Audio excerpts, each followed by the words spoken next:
Chris Matthews,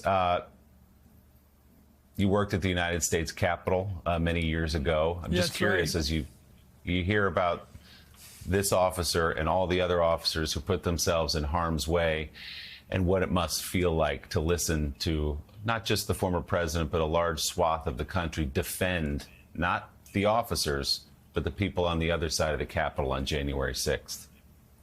Well, you know, it's our democracy, which is housed in the U.S. Congress, which this is all about. And that officer was defending it, and all the other officers were defending it. I was a Capitol policeman for a few months back in 1971 when I first got back from the Peace Corps. And then I became administrative assistant to the Speaker of the House. So I had 10 years going up through the ranks, you might say.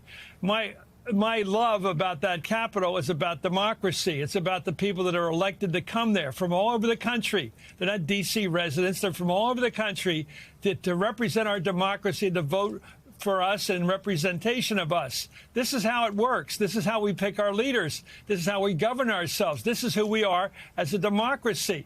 And those men and women defending the Capitol and defending the Speaker's door against people trying to charge through that door, people that look like them in many ways. These are working class guys, a lot of the Capitol Police. They come from West Virginia and long distances to go to work in the morning.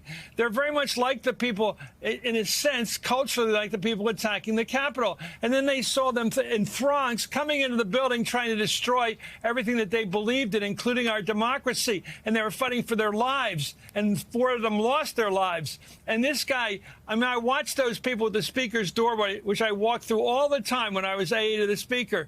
And I got to tell you, they were fighting for our democracy. They were the good guys. It's as simple as that. And the people that refused the pictures, they won't even look at the video anymore of what happened that day. And Donald Trump is acting like it doesn't matter. And the Supreme Court yesterday acted like it didn't happen. That's the heart of this struggle for our democracy. Our institutions, the people that actually represent what our country is. That's what it's about, and they wouldn't even look at it. They acted like an ethereal question at some point in the future. Gorsuch said we have to protect something for the future. No, we have to protect our democracy now. 2024 is the year to defend our democracy. Right now we have to do it. They have to act. They have to say something, and they're refusing to do it. And I'm telling you, there's a lot of the country that's willing to go along with them. And I've been out there in Pennsylvania. There are people that don't even want to think about it. But it is the heart of the question. Do we want to have a democracy? Do we want to protect it? And that officer was one of those who did defend it. Are we going to defend it? Well said, Chris Matthews. And the Supreme Court entertaining the idea that a president should be immune even if he leads an insurrection against the United States government. Right. Chris Matthews, thanks so much as always. We appreciate it.